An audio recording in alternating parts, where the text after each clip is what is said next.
Steam తో చేసిన fish curry ఎప్పుడైనా మీరు తిన్నారా? అయితే ఈ వీడియో లాస్ట్ వరకు చూడండి. Hi friends, I'm Pavan Bunga. Recent గా మంచినీపేట అయితే వెళ్ళాను నా ఫ్రెండ్ అయినటువంటి దేవబ్రోని కలవడానికి. నేను వెళ్ళేసరికి ఇక్కడ వీళ్ళు నా కోసం ఒక స్పెషల్ నాతో అయితే వండించాలి అనుకుంటున్నారట. సర్లే వంట కదా వండేద్దామని ఫిక్స్ అయ్యాము. ఇది కూడా ఒక మత్స్యకార గ్రామం. ఈ ఊర్లో కూడా మన సబ్స్క్రైబర్ చాలా మంది ఉన్నారు. నేను కూడా ఈ వంట అనేది ఫస్ట్ టైం చేస్తున్నా.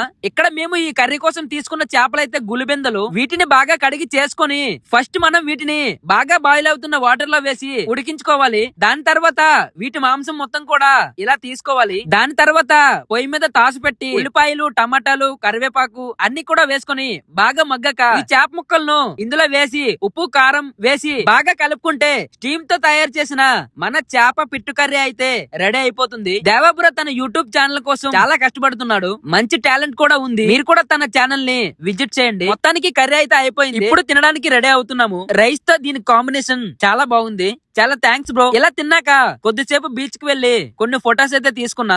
ఇక్కడ మీకు కనిపిస్తున్న రాళ్లను పెద్ద రాళ్ళు అంటారు. ఈ వీడియోని మంచిలిపేట నుండి ఎంతమంది అయితే చూస్తున్నారో తప్పకుండా కామెంట్ చేయండి. లైక్ చేయడం మర్చిపోకండి. మళ్ళీ కలుద్దాం ఇంకో మంచి వీడియోతో.